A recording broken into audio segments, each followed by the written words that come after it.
Hello dear students, welcome to physics time. हम कर रहे हैं क्लास 12 की फिजिक्स का first chapter electrostatics. I hope मैंने इससे पहले जो वीडियोस बनाई हैं आपने देख रखी हैं।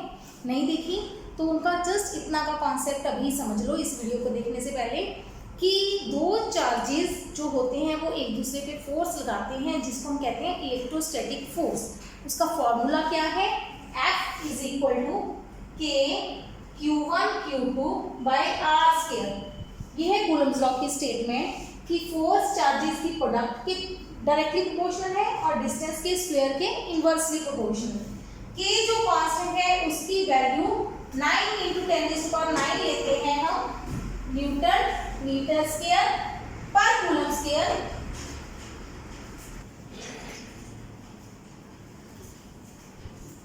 वैक्यूम और एसआई सिस्टम के लिए, ठीक, ये के की वैल्यू है। लास्ट लेक्चर में मैंने आपको करवाया था चार्जेस इन इक्विलिब्रियम, उसी लेक्चर को कंटिन्यू कर रहे हैं, चार्जेस इन इक्विलिब्रियम। क्वेश्चन मैंने जो करने के लिए दिए थे, मुझे जिन स्टूडेंट्स के रिस्पॉन्स आए उनको मैंने मेल कर दी है रिप्लाई। जिनका गलत था उनको सोल्यूशन बता दिया है और जिनका सही था उनको तो पता ही है, बता दिया मैंने। तो क्या था वो क्वेश्चन? एक चार्ज है आपके पास प्लस क्यू और दूसरा चार्ज है प्लस क्यू, जिनके बीच में सेपरेशन ए है या आर है। कहते कि एक थर्ड चार्ज कैपिटल क्यू रखना है हमने, वो कहाँ रखें ताकि ये थर्ड चार्ज है वो इक्विलिब्रियम में हो। ये क्वेश्चन हम कर चुके हैं। मैंने क्या कहा, हमने जब सोल्यूशन निकाला हमने कहा मान लो जो क्यू चार्ज है वो पहले चार्ज से x डिस्टेंस है तो दूसरे चार्ज से उसका डिस्टेंस कितना होगा r - x। अब हम चाहते हैं चार्जेस इक्विलिब्रियम में हो। ये चार्ज थर्ड चार्ज इक्विलिब्रियम में कब होगा? जब पहले चार्ज की फोर्स और दूसरे चार्ज की फोर्स इक्वल हो और ऑपोजिट डायरेक्शन में हो तो हमारे चार्ज किस में होता है? इक्विलिब्रियम। मतलब इक्विलिब्रियम का मतलब है, इक्विलिब्रियम रिपीट करेंगे सारा, means net force on charge should be 0। Net force 0 का मतलब जो दोनों चार्जेस की फोर्स होंगी वो क्या आनी चाहिए? इक्वल। इक्वल फोर्सेस का मतलब के क्यू बाई एक्स स्क्वायर। पहले की फोर्स का डिस्टेंस x है, दूसरे की फोर्स के Q by r - x square. K cancel, Q cancel, ये सारा कैंसिल हो गया तो हमारे पास क्रॉस मल्टीप्लाई करके r - x का square is equal to x का स्क्वायर। इसका मतलब r - x या तो प्लस x होगा और r - x होगा। ठीक है, जब भी x स्क्वायर स्क्वायर हटाओगे तो दो केसेस ले लेना, पॉजिटिव और नेगेटिव। यहां से आपके पास आ गया 2x बराबर r, तो x की वैल्यू आ गई r/2 और यहां से x और x कट गए तो r बराबर 0, नॉट पॉसिबल। r तो 0 है ही नहीं, डिस्टेंस तो हमारे यहाँ ऑलरेडी दिया है कि दो चार्जेस के बीच में ये डिस्टेंस है। यहाँ तक तो हम कर चुके थे, ठीक है। फिर डिफरेंट वैल्यूज ले ली, एक चार्ज q ले लिया, एक 4q ले लिया, तब कहाँ पे आएगा? एक पॉजिटिव चार्ज ले लिया, एक नेगेटिव चार्ज ले लिया, तब कहाँ पे रखना है? ये डिफरेंट q की पोजीशंस के लिए हम एक्सपेरिमेंट मतलब कैलकुलेशंस कर चुके हैं, ठीक। Now the question is what should be the charge, value of q कितनी होनी चाहिए? q की वैल्यू कितनी होनी चाहिए? यहाँ पे जब भी हम क्वेश्चन सॉल्व करेंगे दोनों साइड का चार्ज है हमेशा कैंसिल होगा फॉर श्योर। तो यहाँ से तो सिर्फ डिस्टेंस की वैल्यू आएगी, हमें पूछा है कि q रखना कितना चाहिए।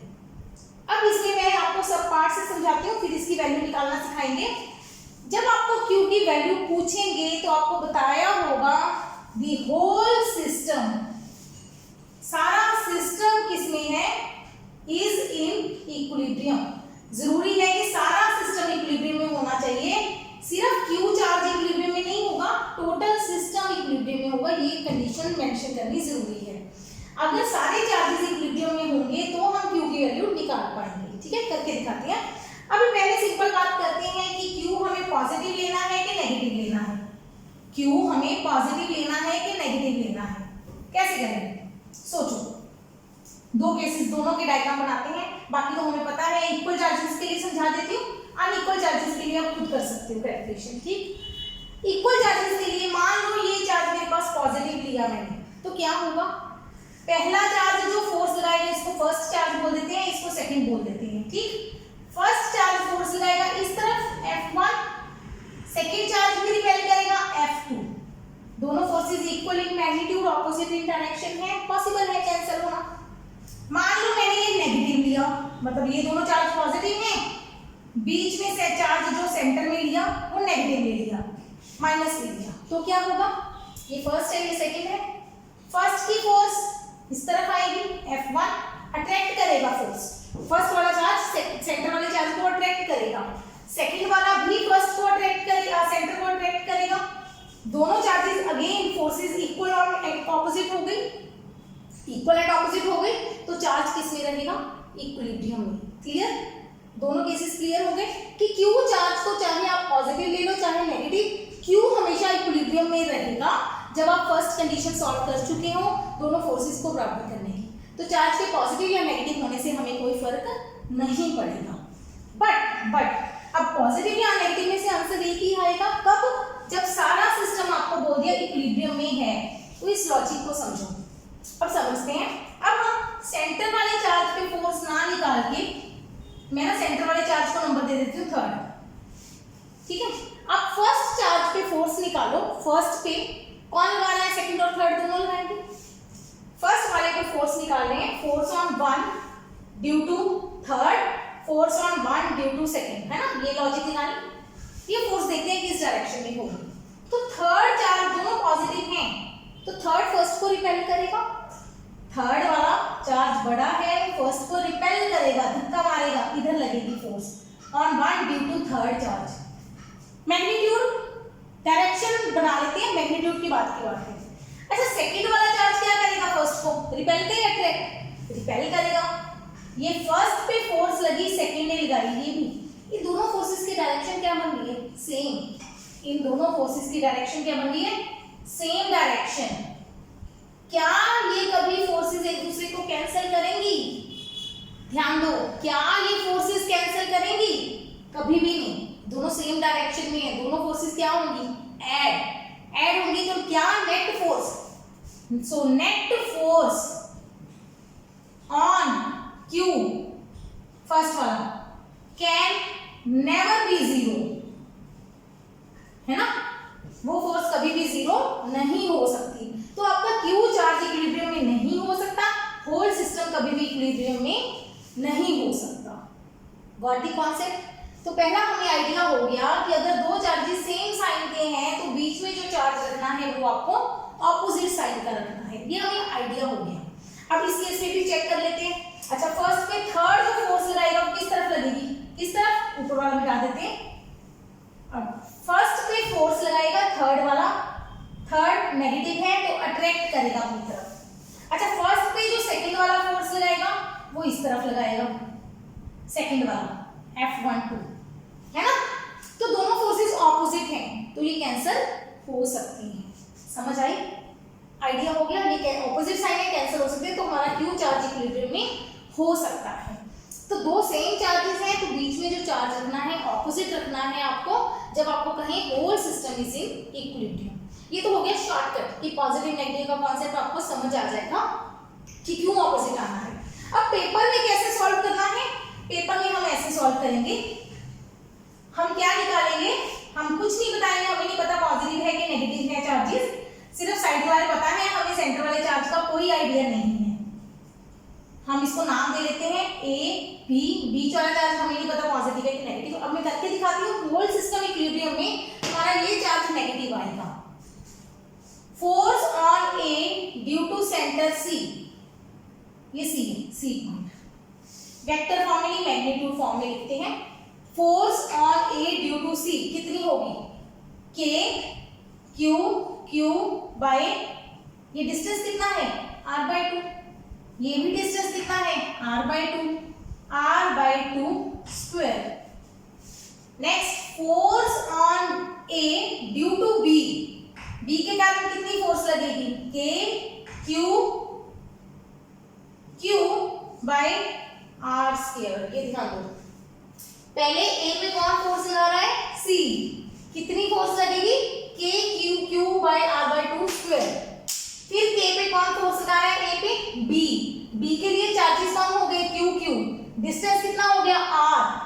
आर लगाया, ठीक। पहला स्टेप वही करना है पड़ेगा आपको x और r माइनस एक्स मान के x की वैल्यू r/2 आ जाएगी। पहला वही स्टेप करना है हमें।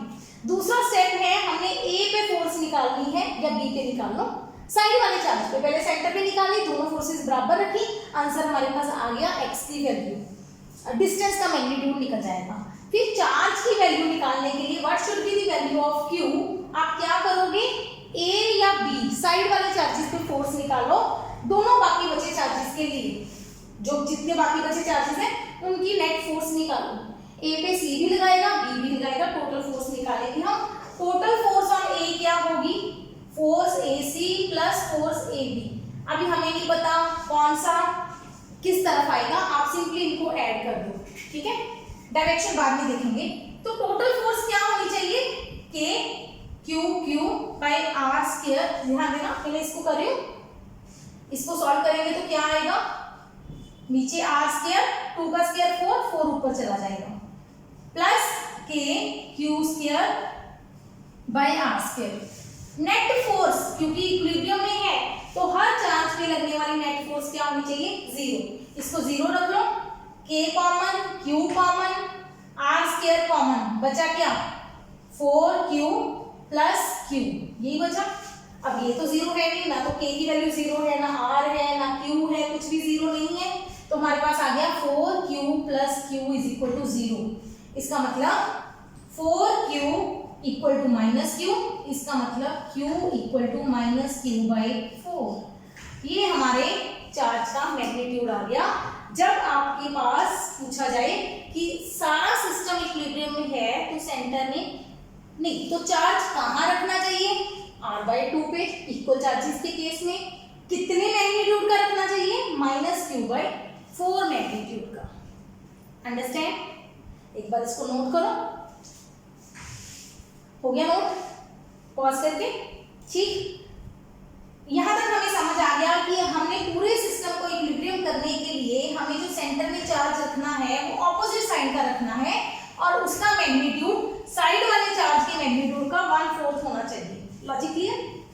अब उससे थर्ड क्वेश्चन, लास्ट पार्ट इसका आता है, वेदर इट इज स्टेबल और अनस्टेबल इक्विलिब्रियम।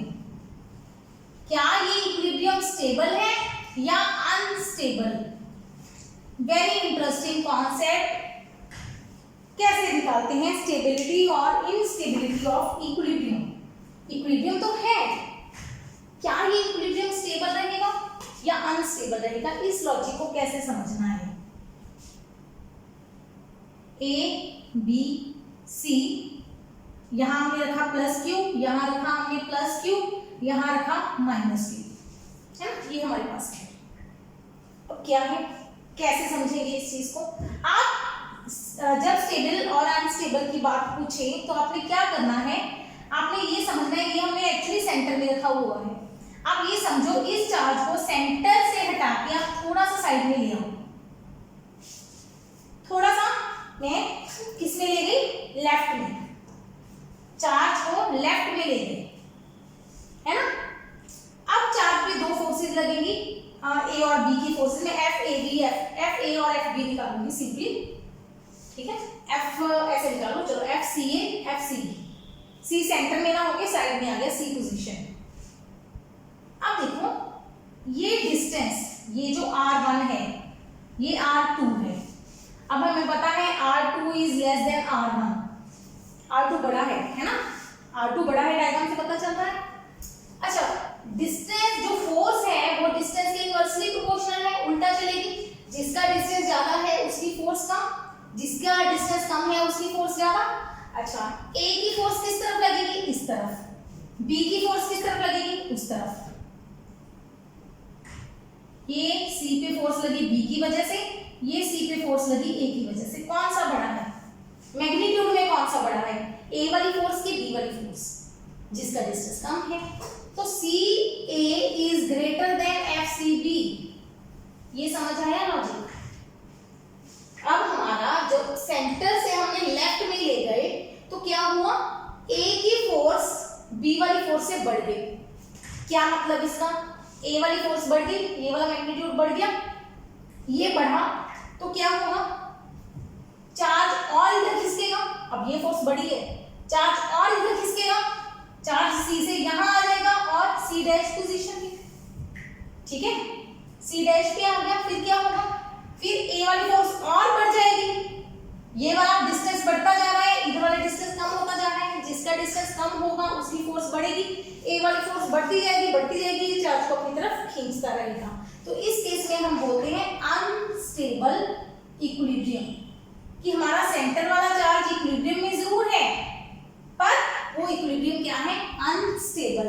मतलब आपने अगर सेंटर से थोड़ा सा हिला दिया तो उसकी स्टेबिलिटी चली जाएगी। ठीक, लॉजिक समझ आया? अब इसको डिटेल में समझते हैं, इसके अलग अलग सारे केसेस समझा के स्टेबल और अनस्टेबल इक्विलिब्रियम का। कि हमारे पास दो चार्जेस हैं, जरूरी नहीं है इक्वल ही हो, किसी भी केसेस में सेम वे से आप सॉल्व करोगे कि आपने उसको डिस्प्लेस करना है थोड़ा सा अपनी इक्विलिब्रियम पोजीशन से। कैसे समझो, अब मैं मैग्नीट्यूड सेम ना लेके आपको समझाऊंगी, plus Q1 plus Q2, magnitude चाहे अलग अलग है लेकिन दो चार्जेस हैं, चाहे Q4Q आ गया, Q9Q आ गया, कुछ भी है, ये इनकी एक पोजीशन है, इक्विलिब्रियम पोजीशन, जहां पे हमने मान लो पॉजिटिव चार्ज रखा है तो Q चार्ज इक्विलिब्रियम में है, हमें पता है। पहला केस क्या होगा, सेंटर में जब ये इक्विलिब्रियम पोजीशन है मतलब इधर वाली और इधर वाली फोर्सेस क्या है, बराबर, F1 और F2 क्या है, बराबर, इक्विलिब्रियम है। आप इसको इक्विलिब्रियम पोजीशन से थोड़ा सा डिस्प्लेस कर दो, मैं इसको लेफ्ट में लेंगे, नहीं लेके जाना कोई बात नहीं, आप राइट में ले जाओ, ये जो राइट में चाहता है उसके लिए मैं राइट में ले लेती हूँ, मैं चार्ज को राइट में ले गई, बाकी चार्जेस पोजीशन सेम रही, ठीक है।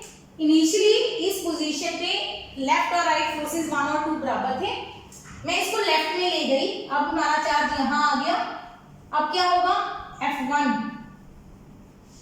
उल्टा बना दिया, पॉजिटिव पॉजिटिव थे, फर्स्ट ने रिपेल करना था, सेकंड ने भी रिपेल करना था, है ना।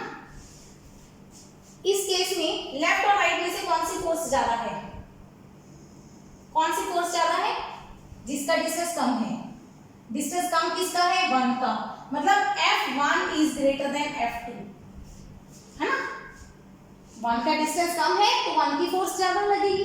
F1 और F2 में से सेंटर पोजीशन ये थी, इक्विलिब्रियम पोजीशन, E लिख देते हैं, इक्विलिब्रियम, ये इक्विलिब्रियम पोजीशन थी, हमने इक्विलिब्रियम से लेफ्ट लेके गए तो क्या हुआ, हमारी F1 बढ़ गई, किसकी तरफ वाली फोर्स, ऐसे कह लो, F1 मतलब राइट वाली फोर्स लेफ्ट वाली फोर्स से बढ़ गई, राइट वाली फोर्स लेफ्ट वाली से बढ़ गई, मतलब चार्ज राइट में जाएगा, means charge will move towards right, right में कौन है, equilibrium, means equilibrium position, charge अपनी इक्विलिब्रियम पोजीशन में जाएगा, क्योंकि चार्ज इक्विलिब्रियम पोजीशन में जाएगा तो इसको हम कहते हैं स्टेबल इक्विलिब्रियम, स्टेबल इक्विलिब्रियम। इधर भी चेक करो, दूसरे केस में अगर मैं इसको राइट में लेके गई तो क्या होगा, ये 2 की फोर्स आएगी, ये 1 की फोर्स कौन सी बड़ी होगी, लेफ्ट वाली की राइट वाली, 2 का डिस्टेंस कम है, डिस्टेंस कम हो गया, इधर डिस्टेंस ज्यादा हो गया, इधर वाली फोर्स कम हो जाएगी, मतलब 1 कम हो जाएगी, 2 बढ़ जाएगी, F2 is greater than F1, 2 मतलब left, left is greater than right, इसका मतलब charge will move towards right, charge किस तरफ जाएगा, राइट में, राइट में जाएगा चार्ज, मतलब राइट में कौन है इसकी, नहीं, लेफ्ट वाली फोर्स ज्यादा है, charge will move towards left, मतलब लेफ्ट में कौन है, इक्विलिब्रियम, तो चार्ज अपनी इक्विलिब्रियम पोजीशन में जाएगा, जब चार्ज अपनी इक्विलिब्रियम पोजीशन पे वापस जाए इसको हम क्या बोलते हैं, स्टेबल इक्विलिब्रियम, ठीक है, गॉट इट। अगर चार्ज हम पॉजिटिव रखते हैं तो हमारा सारा सिस्टम इक्विलिब्रियम में नहीं है, सेंटर वाला चार्ज इक्विलिब्रियम में आ जाता है, जो बीच वाला थर्ड चार्ज है चार्ज इक्विलिब्रियम में आ जाता है, बट चार्ज कौन से इक्विलिब्रियम में है, इस टाइम स्टेबल इक्विलिब्रियम में। ठीक है, अगर सेंटर में पॉजिटिव वाला चार्ज रखते हैं तो वो किस इक्विलिब्रियम में, स्टेबल इक्विलिब्रियम में। कब, जब आप उसको लेफ्ट या राइट शिफ्ट करते हो। क्या जरूरी है इसको हमें लेफ्ट राइट ही शिफ्ट करना है, नहीं, एक और काम करते हैं, ये एक बार ये नोट कर लो, एक बार ये नोट कर लो कि मैं इसको लेफ्ट पोजीशन में लेके गई तो क्या होगा, एक बार नोट कर लो।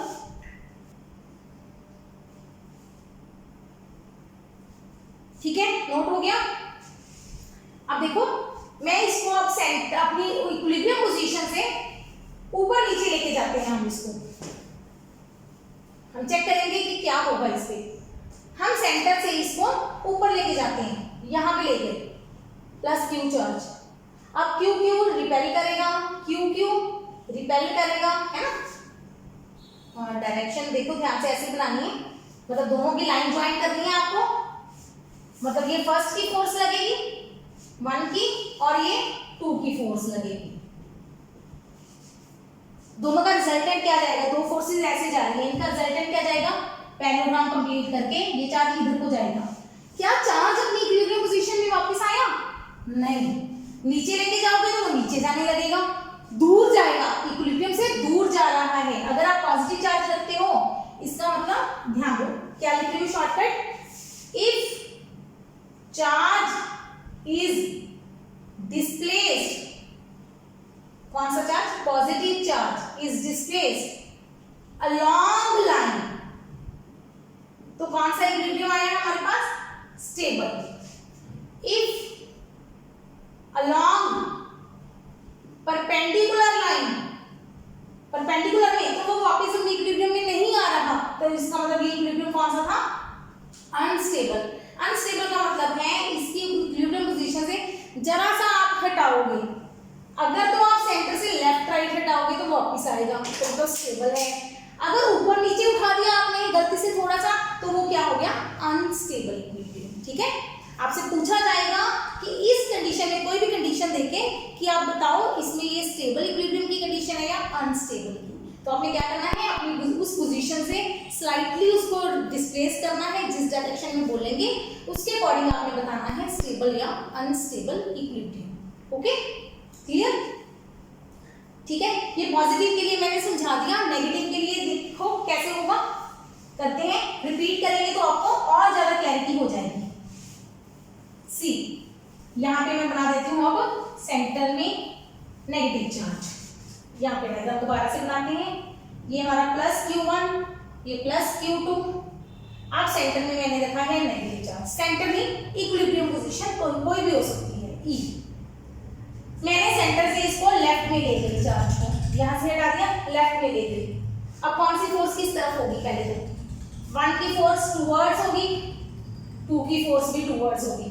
कौन सी फोर्स बड़ी होगी, जिसका डिस्टेंस कम है, इसका डिस्टेंस कम है तो इसकी फोर्स ज्यादा होगी, मतलब F left will be more than F right, left वाली बड़ी होगी, लेफ्ट ज्यादा फोर्स लगाएगा तो मतलब ये लेफ्ट में जाने लगेगा।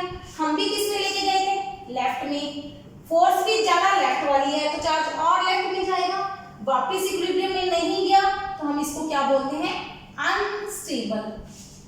ठीक, सेम चीज अगर आप इस नेगेटिव चार्ज को अपनी इक्विलिब्रियम पोजीशन से राइट में ले जाओ, राइट में, तो ये सेकंड की फोर्स हो गई, ये फर्स्ट की फोर्स हो गई, कौन सी बड़ी होगी, सेकंड वाली, सेकंड वाली मतलब राइट वाली, राइट वाली बड़ी है, चार्ज भी पहले हम किस में लेके गए हैं, राइट में, अब राइट वाली फोर्स भी बढ़ गई तो और राइट में जाएगा, इक्विलिब्रियम में वापस नहीं आया, नहीं आ रहा, तो इसको क्या बोलते हैं, अनस्टेबल इक्विलिब्रियम, अनस्टेबल इक्विलिब्रियम। इसका परपेंडिकुलर केस खुद से करके देखना, इस केस में जब परपेंडिकुलर मूव करेंगे तो वो क्या बनेगा, स्टेबल इक्विलिब्रियम।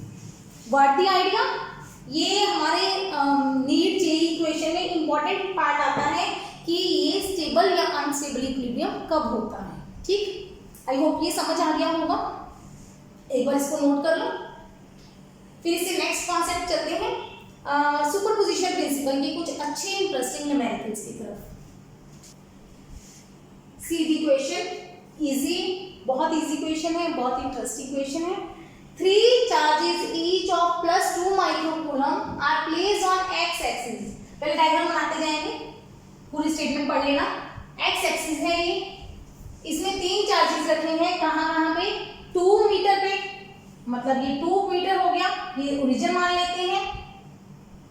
एक यहाँ पे चार्ज रखा है +2 माइक्रोकूलम, एक चार्ज रखा है 4 पोजीशन पे +2 माइक्रोकूलम, एक चार्ज रखा है 6 मीटर पे +2 microcoulomb. Find the force on charge at -6 coulomb at origin. मतलब यहाँ पे -6 माइक्रोकूलम चार्ज रखा है ओरिजिन पे, तो उस ओरिजिन पे फोर्स निकालनी है 3 चार्जेस की वजह से। ऐसे करते हैं, ये ओरिजिन है हमारा, इसको बोल देते हैं x1 x2 x3, या ऐसे करते हैं, ये पोजीशंस को नाम दे देते हैं a b c। ये डिस्टेंस कितना हुआ 2 मीटर, ये डिस्टेंस कितना हुआ 4 मीटर, ये डिस्टेंस कितना हुआ 6 मीटर। अब हमें फोर्स निकालनी है A पे, O पे, कौन लगा रहा है A, फिर O पे फोर्स लगानी है B की तरफ से, फिर O पे फोर्स लगानी है C की तरफ से। ये तीनों क्लियर है।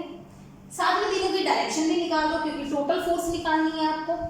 ये नेगेटिव चार्ज है, ये पॉजिटिव है, तो पहली फोर्स इस तरफ होगी, अट्रैक्ट करेगा ये चार्ज। कौन लगा रहा है वो अट्रैक्ट करेगा, जिस पे लग रही है उसको। बड़ा छोटा मैग्नीट्यूड नहीं देखा आपने, जो लगा रहा है वो अपनी तरफ खींचेगा, ये भी अपनी तरफ खींचेगा, पर वो फोर्स हमें चाहिए नहीं, हमें किस पे चार्ज चाहिए -6 पे, मतलब वो उस पे लगेगी सारी फोर्सेस।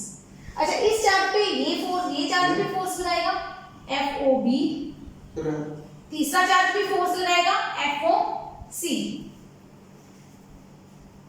तीनों फोर्सेस का मैग्नीट्यूड निकाले। फोर्स का फॉर्मूला क्या यूज करोगे, K Q1 Q2/r²। Very important, कई स्टूडेंट्स को ये सिंबल शायद ना पता हो। जो माइक्रोकूलम होता है, माइक्रोकूलम, माइक्रो का मतलब होता है 10 की पावर -6 कूलम, माइक्रो का मतलब 10 की पावर -6। कभी कभी आ जाएगा मेगा, मेगा का मतलब होता है 10 की पावर 6। ठीक है, ये प्रीफिक्सेस हैं कुछ जो यूनिट्स से आगे लगते हैं, उनकी वैल्यू को चेंज करने के लिए। जैसे सबको पता है किलोग्राम, किलोमीटर, किलो, जो खाली किलो का मतलब होता है 10 की पावर 3, तो किलोग्राम आ गया तो मतलब 10 की पावर 3 ग्राम, किलोमीटर आ गया तो 1000 मीटर। क्लियर? इस तरह से ये यूनिट याद कर लो। तो हम इन सबकी वैल्यूज पुट करते हैं सीधा। k की वैल्यू 9 × 10 की पावर 9। जब तक नहीं बताया ये अंडरस्टूड है, मीडियम वैक्यूम है। अगर मीडियम वैक्यूम नहीं है तो आपको बताएंगे, आज 1-2 क्वेश्चन उस टाइप के भी करवाते हैं। तो फर्स्ट चार्ज है आपका 6 माइक्रोकूलम, 6 × 10 की पावर -6, 2 माइक्रोकूलम 2 × 10 की पावर -6 डिवाइडेड बाय पहले चार्ज का डिस्टेंस 2 मीटर, 2 का स्क्वायर। Got it? ध्यान रखना डिस्टेंस मीटर में है तो ओके है, अगर कई बार डिस्टेंस सेंटीमीटर में दिया हो तो उसको मीटर में कन्वर्ट कर दो। कैसे? अगर डिस्टेंस दिया हुआ था 2 सेंटीमीटर तो आप लिख दो 2 × 10 की पावर -2 मीटर, उसका स्क्वायर करना है आपको। ठीक, अभी ये नहीं है हमारा केस। चलो सॉल्व करो इसको। 2 2 * 4, एक तरह से मैं इसको 4 लिख के 2 कैंसिल हो गया, 2 3 * 6, 9 3 = 27, 10 की पावर कितनी बनी 9 - 6 -3 -3 न्यूटन। चेक कर लेना, रफ वैल्यूज दे रहे हैं, कोई भी वैल्यूज आपको दे देंगे। वैसे डिस्टेंस मीटर की बजाय सेंटीमीटर में हो सकता है। दूसरे चार्ज के लिए भी सेम फोर्स आएगी नहीं, डिस्टेंस चेंज हो गया। जो पॉजिटिव नेगेटिव साइन लेना है आपने, वो सिर्फ किसके लिए लेना है, पॉजिटिव नेगेटिव डायरेक्शन के लिए। मैग्नीट्यूड में पॉजिटिव नेगेटिव नहीं यूज करना। नीचे 4 का स्क्वायर 16, 2 8 = 16, 2 4 = 8, 2 3 = 6, 9 3 = 27, तो ये वैल्यू बनी 27/4 × 10 की पावर -3। चेक कर लेना। ठीक, थर्ड वैल्यू OC 9 × 10 की पावर 9, 6 × 10 की पावर -6, 2 × 10 की पावर -6 डिवाइडेड बाय 6 मीटर है, 6 का स्क्वायर 36, चलो 6 into 6, 6 कैंसल, 2 3 जा 6, 3 3 जा 9, 3 into 10 की पावर -3 न्यूटन। मैग्नीट्यूड देखिए जरा, पहली फोर्स 27 है, 27 10 की पावर -3 क्या होता है मिली। चलो 27 है, दूसरा फैक्टर 27/4 है, तीसरा फैक्टर 3 है। टोटल फोर्स क्या आ जाएगी वो पे, FOA plus FOB plus FOC। मैंने ये सिंपली ऐड कर दिया, क्यों ऐड कर दिया, क्योंकि मुझे पता है तीनों की डायरेक्शन सेम है। हम ये डायग्राम में बना चुके हैं कि तीनों की डायरेक्शन सेम है तो ऐड किया है। ऐड कर दो, क्या बनेगा 27 प्लस 27/4 प्लस 3 इंटू 10 की पावर -3 न्यूटन। कर लोगे, इसकी कैलकुलेशन कर लेना, ठीक है। आइडिया हो गया टाइप के न्यूमेरिकल्स का, नोट कर लो एक बार। चलिए थोड़ा सा क्वेश्चन को कॉम्प्लिकेटेड बनाते हैं। 3 चार्जेस नहीं, 3 नहीं, a number of charges are, a large number of charges are each of 2 microcoulomb are placed on x-axis at positions 1 2 4 8 up to infinity। मतलब पूरी नंबर लाइन पे ओरिजिन से शुरू हुए, पहला चार्ज 1 मीटर पे, दूसरा चार्ज 2 मीटर पे, तीसरा चार्ज 4 मीटर पे, फिर 8 मीटर पे, फिर कितने पे आएगा 16 मीटर पे, सो ऑन चलता जाए, डबल करते गए। 1 से शुरू हुए, 2 पे, 4 पे, 8 पे, सो ऑन। तो पहले का डिस्टेंस 1 मीटर, दूसरे का डिस्टेंस ओरिजिन से 2 मीटर, तीसरे का 4 मीटर, नेक्स्ट का 8 मीटर, ऐसे डिस्टेंस बढ़ता गया। तो हमें टोटल फोर्स निकालनी है इस चार्ज पे, फोर्स ऑन ओरिजिन। हमें पता है ओरिजिन पे कौन सा चार्ज है, पॉजिटिव 4, बाकी सारे चार्ज भी +2 माइक्रोकूलम है। अब देखो सारी फोर्सेस रिपल्सिव होंगी, पहला चार्ज भी इसको रिपेल करेगा, दूसरा भी रिपेल करेगा, तीसरा भी, चौथा भी, सारे रिपेल करेंगे, तो सारी फोर्सेस ऐड होंगी। तो क्या करेंगे हम, force due to A, force due to B, force due to C, सारी फोर्सेस ऐड करते जाएंगे, इंफिनिटी तक है, डैश डैश लगा देना है। पहली फोर्स का formula K Q1 Q2 by 1 square, K Q1 Q2 by 2 square, K Q1 Q2 by 4 square, K Q1 Q2 by 8 square plus so on. यहाँ तक तो समझ आता है। मैंने अभी चार्जेस की वैल्यू नहीं पुट की, ठीक है। करो K Q1 Q2 common, bracket में देखना क्या बना, 1/1 1/2, नहीं दूसरी बार बना 1/4 1/16 1/64। यहां तक तो समझ आता है, यहां तक सबको समझ आ गया। एक बार नोट करो,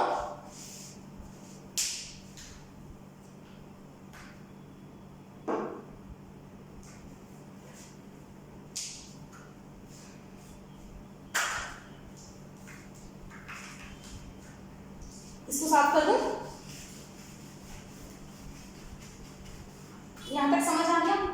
नेट फोर्स हमारे पास क्या बनी, K हो गया 9 × 10 की power 9 multiply Q1 first charge है 4 माइक्रो, सेकेंड 2 माइक्रो, मल्टीप्लाई जो ब्रैकेट में है 1/4 1/16 1/64 प्लस 100। क्लियर है यहाँ तक, कोई डाउट नहीं, ठीक। 9 4 are 36, 36 into 2 72 if I am not wrong, yes, multiply 10 की पावर -3 मल्टीप्लाई। अब ये क्या है, इसके लिए फॉर्मूला याद करो, A plus AR plus AR square plus AR cube and so on. ऐसी अगर चीज की समेशन हो, मतलब टर्म्स क्या हो, पहली टर्म दूसरी टर्म, पहली टर्म को किसी नंबर से मल्टीप्लाई करके बने, तीसरी टर्म दूसरी टर्म को मल्टीप्लाई करके बने, मतलब हर बार क्या करेंगे हम, second term by first term, second by first, T2 by T1 कितना बना R, T3/T2 डिवाइड करो थर्ड को सेकंड से R। जब डिवाइड करके सम सेम बने, रेशो बोलते हैं इसको, सेम बने R हर बार देखो, A को R से मल्टीप्लाई किया AR को R से मल्टीप्लाई किया AR स्क्वायर को R से मल्टीप्लाई किया AR क्यूब। ऐसा क्वेश्चन आपके पास आ जाए तो इसका जो सम का फॉर्मूला है कब तक, इंफिनिटी तक।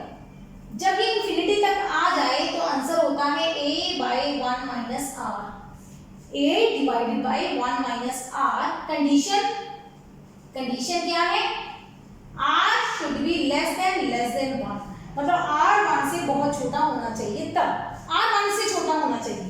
अब हमारे पास क्या है, हमारी जो A है फर्स्ट टर्म है 1 है ना। R मतलब रेशो लो, सेकंड को फर्स्ट से डिवाइड करो 1/4, थर्ड को सेकंड से डिवाइड करो, मतलब आप ऐसे करो, सिर्फ सेकंड और फर्स्ट की रेशो ले लो, वो 1/4 आ गई 1/4 को 1/4 से गुणा किया 1/16, 1/16 को 1/4 से गुणा किया 1/64 बन रही है। नेक्स्ट वैल्यूज आ रही है, 1/4 से हर टर्म को मल्टीप्लाई करते जाओ, क्या आपको नेक्स्ट टर्म आ रही है, मिल रही है, तो हम कहते हैं, हम क्या कहते हैं, मैं शॉर्ट यहाँ पे लिख रही हूँ फॉर्मूला, क्या है हमारे पास, जीपी, इसको क्या बोलते हैं, जीपी मतलब geometric progression.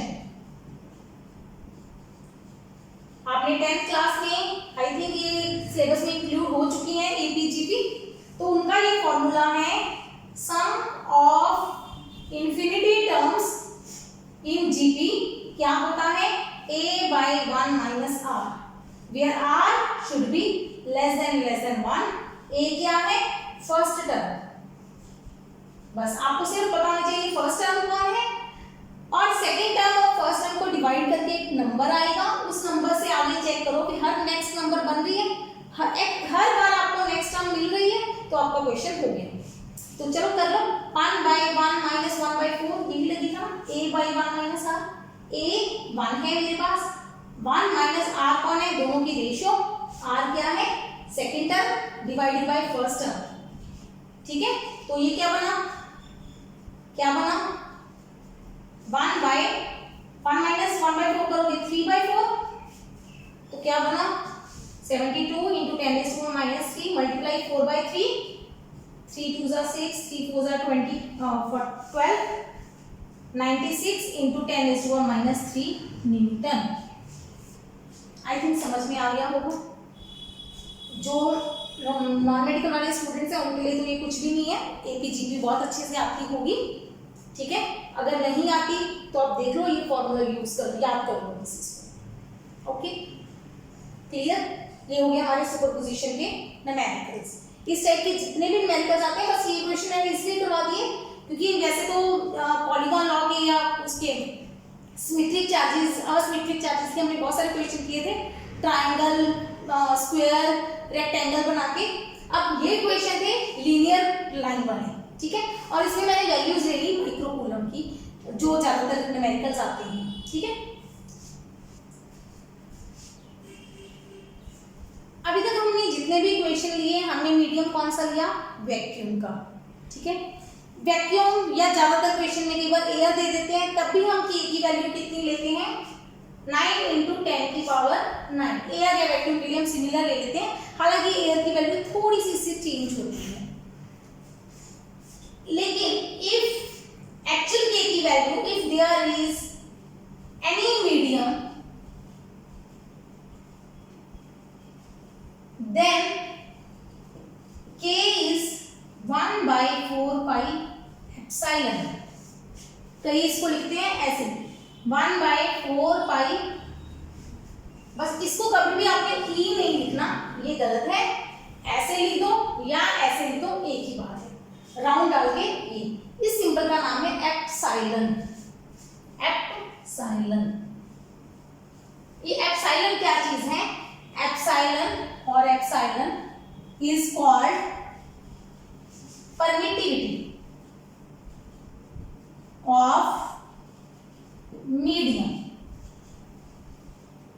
Permittivity of medium क्या मतलब है, इसके डिस्कशन करते हैं हम। अगर if there is vacuum, then K is 1/4 pi epsilon naught. मैं ऐसे लिखती हूँ epsilon naught, epsilon naught, not मतलब नहीं है कुछ भी, ऐसे समझ लो। कुछ भी नहीं है मतलब खाली जगह है, खाली जगह मतलब वैक्यूम। वैक्यूम का दूसरा नाम है फ्री स्पेस, मतलब बिल्कुल खाली जगह जहां पे कुछ भी नहीं है, कुछ भी नहीं है, हवा भी नहीं है, डस्ट भी नहीं है, कुछ नहीं है, बिल्कुल खाली जगह। K is equal to 1/4 pi epsilon naught, ठीक है। epsilon naught is called, इसको क्या बोलते हैं फिर परमिटिव। हम एप्सिलॉन वर्ड नहीं लिखेंगे, ये नहीं लिखा जाता, ये बोलने में है, ये लिखना नहीं है आपको, ठीक है, बोलना है, सिर्फ ऐसे सिंबल बनाना है। Epsilon not is called, not लगा दिया तो बन जाएगी परमिटिविटी ऑफ वैक्यूम, ये हो जाएगी हमारी वैक्यूम की परमिटिविटी। अब वैक्यूम की परमिटिविटी कितनी होती है? 8.85 × 10⁻12 यूनिट्स बन जाते हैं। के उल्टा, के यूनिट है हमारे न्यूटन, मीटर स्क्वायर पर कूलम स्क्वायर, इसके उल्टा हो जाएंगे पर न्यूटन पर मीटर स्क्वायर कूलम स्क्वायर, ठीक है, उसके उल्टा हो जाएंगे, इनवर्स है। वैक्यूम के लिए ये वैल्यू फिक्स है, अगर आप इसको यहाँ पे सब्स्टिट्यूट करते हो तो के आपका 9 × 10⁻9 बन जाए अप्रॉक्सीमेट, ठीक। ये हो गया क्लियर। अब ये परमिटिविटी हमें बताती क्या है? नाम से क्या लगता है? परमिटिविटी, परमिट करना। किसको परमिट करेगा? चार्ज की फोर्सेस को। देखो हमारा पास फोर्स का क्या फॉर्मूला बन गया? 1/4 pi epsilon Q1 Q2/r², ठीक है, ये हमारी फोर्सेस हैं 1/4 pi epsilon। जिसका एप्सिलॉन ज्यादा उसकी फोर्स कम, जिसका एप्सिलॉन कम उसकी फोर्स ज्यादा। याद रखो, मीडियम की परमिटिविटी हमेशा हमेशा वैक्यूम की परमिटिविटी से ज्यादा होती है। मीडियम की परमिटिविटी वैक्यूम की परमिटिविटी से ज्यादा होती है। मीडियम की परमिटिविटी बढ़ गई तो फोर्स क्या हो जाएगी? कम। इसका मतलब force between two charges is less in a medium than vacuum। कह सकते हैं हम कि अगर दो चार्जेस को आपने पहले वैक्यूम में रख दिया, फिर उन चार्जेस को उठा के मीडियम में रख दिया। मीडियम का मतलब क्या है? कोई भी और medium, for example water, glass या कोई भी मीडियम, किसी भी और मीडियम के अंदर जाके आपने चार्जेस को रख दिया। पानी के अंदर जाके दो चार्जेस को रख दिया, पहले चार्जेस को बाहर रखा है 1 मीटर दूरी पे, फिर उन्हीं दो चार्जेस को उठा के आपने पानी के अंदर रख दिया 1 मीटर डिस्टेंस पे। क्या दोनों केसेस में फोर्स सेम रहेगी? नहीं। मीडियम की परमिटिविटी वैक्यूम की परमिटिविटी से ज्यादा होती है। एप्सिलॉन बढ़ गया, इसका मतलब फोर्स कम हो जाएगी। इसका मतलब force between two charges is less in a medium than vacuum. पानी में रखने से उनके बीच की फोर्स कम हो जाएगी। तो क्या मतलब है परमिटिविटी ऑफ वाटर? वाटर के लिए समझ लो क्या मतलब है। क्या मतलब है? वाटर के अंदर ये प्रॉपर्टी है या मीडियम के अंदर ये प्रॉपर्टी है कि वो चार्जेस के अंदर की फोर्स को कम कर देती है। परमिटिविटी मतलब उसके अंदर परमिट करने की पावर है कि वो चार्जेस, वो अपने अंदर के पार्टिकल्स को परमिट करती है कि जो दो चार्जेस उसके अंदर रख दिए आपने। समझो इस चीज को, समझो। पानी है, पानी के अंदर जाके आपने बाहर से कोई चार्ज रख दिए तो क्या करेगा? पानी अपने मॉलिक्यूल्स को बोलेगा कि ये जो चार्जेस मेरे अंदर आए हैं आप इनकी फोर्स कम कर दो, ठीक है। वो चार्जेस के अंदर की फोर्स को परमिट नहीं करेगा कि परमिट कर दिया, अलाउ कर दिया, अभी लगाओ फोर्स एक दूसरे पे, नहीं। वो चार्जेस के अंदर की फोर्स को कम करने की परमिशन देता है, मतलब वो परमिट करता है कि चार्जेस के अंदर फोर्स कम हो जाए, ठीक है। क्या मतलब है? परमिटिविटी की क्या डेफिनेशन लिख सकते हैं? क्या डेफिनेशन लिखेंगे? लिखते हैं इसको, थोड़ा सा जल्दी ये पूछ नहीं जाती, बस आपको कॉन्सेप्ट समझ आना चाहिए। देखो, permittivity gives the way to decrease the force between charges placed in that medium। क्या लिखा है मैंने? परमिटिविटी एक रास्ता बताती है, जितनी परमिटिविटी ज्यादा उतनी फोर्स चार्जेस की डिक्रीज कर जाएगी जब उस मीडियम में रखेंगे। जितनी किसी मीडियम की परमिटिविटी ज्यादा होगी उतना उसके अंदर जब चार्ज रखेंगे तो चार्जेस की फोर्स क्या हो जाएगी, आपस में कम हो जाएगी। मतलब मीडियम उसको परमिट, मतलब फोर्स को परमिट नहीं करेगा, वो अपने पार्टिकल्स को परमिट करेगा कि उनकी फोर्स कम कर दे। क्लियर हुआ आइडिया कुछ? बस ये कॉन्सेप्ट याद रख लो अगर नहीं समझ आ रहा कि मीडियम की परमिटिविटी हमेशा वैक्यूम की परमिटिविटी से ज्यादा होती है, पर मीडियम की फोर्स वैक्यूम की फोर्स से हमेशा कम होती है। ठीक है, अब कितने मीडियम है? अब एक परमिटिविटी की वैल्यू तो चलो हमने याद कर ली, अब ऐसे कितने ही मीडियम है, कितनी की वैल्यू याद करेंगे? इसके लिए एक तरीका बनाया गया। क्या तरीका बनाया गया? इसकी वैल्यूज को शॉर्ट करने के लिए कि 10 की पावर्स वगैरह हमें लर्न ना करनी पड़े, हमने क्या किया, हम कहते हैं सिंपल परमिटिविटी की बजाय, ये नोट हो गया था नहीं तो पीछे जाके मैं साइड में हुई थी जब, तब की नोट कर लेना। हमने एक टर्म बनाई रिलेटिव परमिटिविटी। रिलेटिव, ये रिश्तेदार वाला रिलेटिव नहीं है, वैसे ही है relation of permittivity. Relative permittivity क्या है? It is ratio of permittivity of medium to permittivity of vacuum. मतलब रिलेटिव परमिटिविटी एप्सिलॉन आर। इसी का दूसरा नाम डाइलेक्ट्रिक कांस्टेंट भी है, डाइलेक्ट्रिक कांस्टेंट। हालांकि ये कोई कांस्टेंट नहीं है एक्चुअली, अब कहेंगे क्या पढ़ा रहे हैं, चलो ये बहुत हाई लेवल की बातें हैं कि डायरेक्टली कांस्टेंट जरूरी नहीं है पूरी तरह से कांस्टेंट हो, पर हाँ हमारे लिए जब तक हम बात कर रहे हैं ना हमारे +2 की, तब तक ये डायरेक्टली कांस्टेंट वैल्यू कांस्टेंट होती है एक पर्टिकुलर मीडियम के लिए। रिलेटिव परमिटिविटी क्या है? Permittivity of medium divided by permittivity of vacuum. Permittivity of medium divided by permittivity of vacuum, इन दोनों के रेशियो को बोलते हैं हम डायलेक्ट्रिक कांस्टेंट या रिलेटिव परमिटिविटी। ठीक है, फॉर एग्जांपल डायलेक्ट्रिक या कह लो रिलेटिव परमिटिविटी ऑफ वाटर कितनी है? 81। इसका मतलब क्या हुआ, करते हैं। इसका मतलब हमने कोई दो फोर्सेस वैक्यूम में रखे, उनके बीच में फोर्स क्या होगी? 1/4 pi epsilon not Q1 Q2/r²। उन्हीं चार्जेस को रख के आपने मीडियम में रख दिया तो फोर्स क्या बनेगी? एप्सिलॉन मीडियम आ जाएगा, मीडियम की परमिटिविटी लगा देंगे। ठीक है, यहां से मीडियम की परमिटिविटी क्या बनी? एप्सिलॉन r एप्सिलॉन नॉट है ना, एप्सिलॉन m की वैल्यू पुट कर दो 1/4 pi epsilon r epsilon not Q1 Q2/r²। ठीक है, ध्यान देना, ये सारा क्या बना? ये सारा क्या बना? क्या ये F0 नहीं है? बिल्कुल है। ये क्या है? Epsilon r। एप्सिलॉन r की वैल्यू वाटर के लिए कितनी है? 81। इसका मतलब force between two charges in water is equal to force between the same charges in vacuum divided by 81।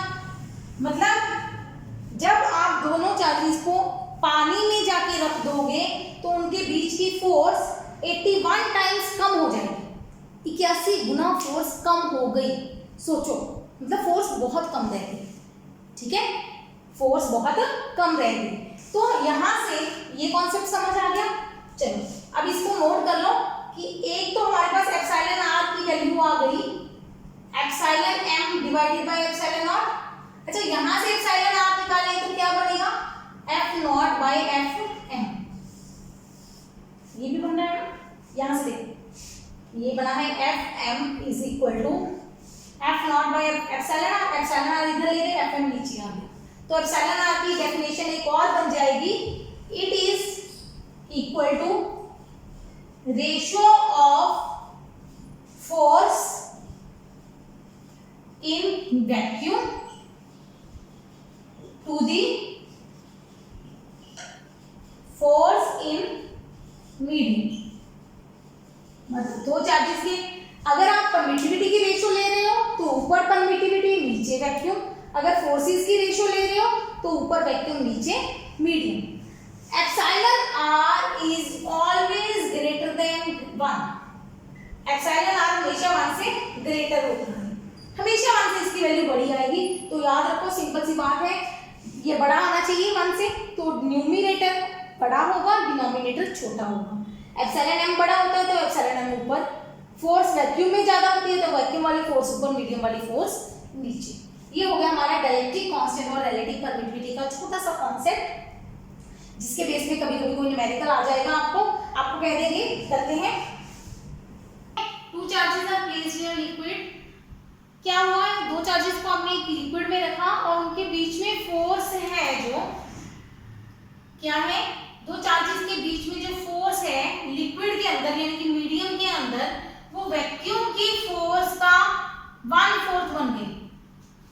Vacuum की फोर्स का 1/4 बन गई। तो हम पूछा है रिलेटिव परमिटिविटी ऑफ लिक्विड कितनी है। तो रिलेटिव परमिटिविटी का क्या फॉर्मूला है, force in vacuum by force in medium. ठीक है, फोर्स इन मीडियम की वैल्यू कितनी है, एफ नॉट बाय 4 ऊपर चला जाएगा, एफ नॉट नीचे, एफ नॉट कट गया, तो एप्सिलॉन आर की वैल्यू कितनी आई, 4। सिंपल सा न्यूमेरिकल। ठीक है, अब ध्यान दो, पिछले क्वेश्चन को ही मैंने मॉडिफाई किया। Two charges have force F between them when placed in vacuum. दो चार्जेस हैं कोई भी, Q1 Q2, हमने उनके बीच में डिस्टेंस रख लिया r, वैक्यूम में रखा है, और उनके बीच में फोर्स क्या है, F। तो हमारे पास F का फॉर्मूला क्या आएगा, 1/4 पाई एप्सिलॉन नॉट, K भी लगा सकते हो, कोई प्रॉब्लम नहीं है, K लगा लो। ठीक है, कांस्टेंट का मैंने ये क्यों लगाया, क्योंकि आगे क्वेश्चन देखो डायरेक्टली कांस्टेंट से रिलेटेड है। Now distance between them is half. अब उनके बीच में डिस्टेंस कितना कर दिया, हाफ, डिस्टेंस हो गया r/2, and they are placed in a liquid of dielectric constant 4। और इनको उठा के किसी कंटेनर में रख दिया जिसमें कोई लिक्विड रखा हुआ है, और लिक्विड का डायरेक्ट्रिक कांस्टेंट कितना है, 4। तो अब उनके बीच की फोर्स निकालो, मतलब ये पहले फोर्स वैक्यूम में है, अब मीडियम में हमें फोर्स कैलकुलेट करनी है। ये पहली फोर्स का नाम कितना दिया है उन्होंने, F दिया है।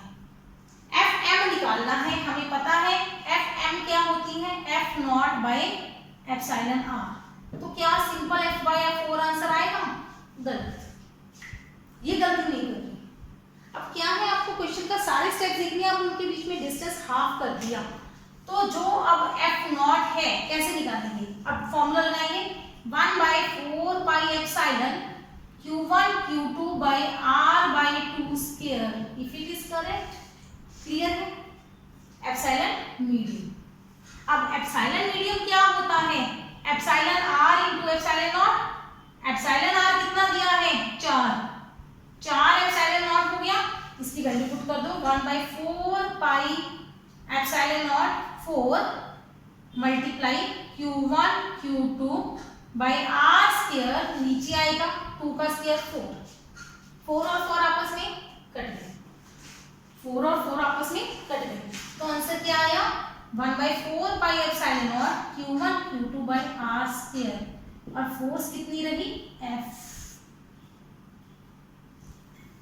मतलब आपने डिस्टेंस हाफ कर दिया, डायरेक्ट्रिक कांस्टेंट चेंज कर दिया, डिस्टेंस हाफ करने से फोर्स बढ़नी चाहिए थी, डायरेक्ट्रिक कांस्टेंट बढ़ने से फोर्स कम होनी चाहिए थी। दोनों फैक्टर आपस में सेम थे, कैंसिल हो गए, तो दोनों फोर्सेस क्या आ गई, इक्वल। तो जब भी एमसीक्यूज करोगे ध्यान देना सारे स्टेप्स पे। अभी डिस्टेंस हाफ किया है, कई बार क्वेश्चन में क्या देते हैं, चार्जेस आर डबल्ड। इसी क्वेश्चन को लेते हैं, ऐसे कहते हैं now distance between them is half. इसी क्वेश्चन को चेंज करते हैं, पहले नोट कर लो, पहले ये स्टेप नोट कर दिया, इसी क्वेश्चन को मॉडिफाई करते charges are doubled and distance between them is halved, they are placed in liquid, calculate the force between charges. ठीक है, अब डिस्टेंस को भी हाफ किया है, चार्जेस को डबल किया है, मतलब यहाँ पे 2 आएगा, यहाँ पे 2 आएगा, समझ रहे हो? बस ये चेंज आएगा, 2 into 2 4 बन जाएगा, ये 4 कैंसिल होएगा, ये 4 बचेगा, तो मतलब हमारे पास फोर्स क्या आएगी 4F। खुद करके पता चलेगा राजे, यहाँ से नोट करके इतनी अच्छे से समझ नहीं आएगा, जब आप इसको सॉल्व करोगे तब आपको समझ आएगा कि क्या किया। मैं दोबारा देख लो ध्यान से, फोर्स निकाल रहे हैं 1/4πε, चार्ज डबल कर दिया 2q1, दूसरा चार्ज भी डबल कर दिया 2q2, epsilon m distance half कर दिया r/2 एप्सिलॉन m की वैल्यू पुट कर दी 4 times epsilon not, 2 into 2 4, q1 q2 r²/4, ये 4 कट गया, 4 ये वाला बच गया, बाकी सारा फैक्टर f था, 4 टाइम f आंसर आ गया। ठीक है, अदरवाइज डाइलेक्ट्रिक कांस्टेंट से फोर्स क्या होती थी, डाइलेक्ट्रिक कांस्टेंट बढ़ाने से फोर्स कम होती थी, यहाँ फोर्स बढ़ गई, क्यों? क्योंकि आपने चार्जेस डबल कर दिए और डिस्टेंस हाफ कर दी। ठीक है, तो इस टाइप के कुछ न्यूमेरिकल्स आपको बुक्स में मिलेंगे, इनको सॉल्व कीजिए, जो भी आपकी प्रॉब्लम्स है मुझे सेंड कीजिए। Keep watching, keep learning, take care.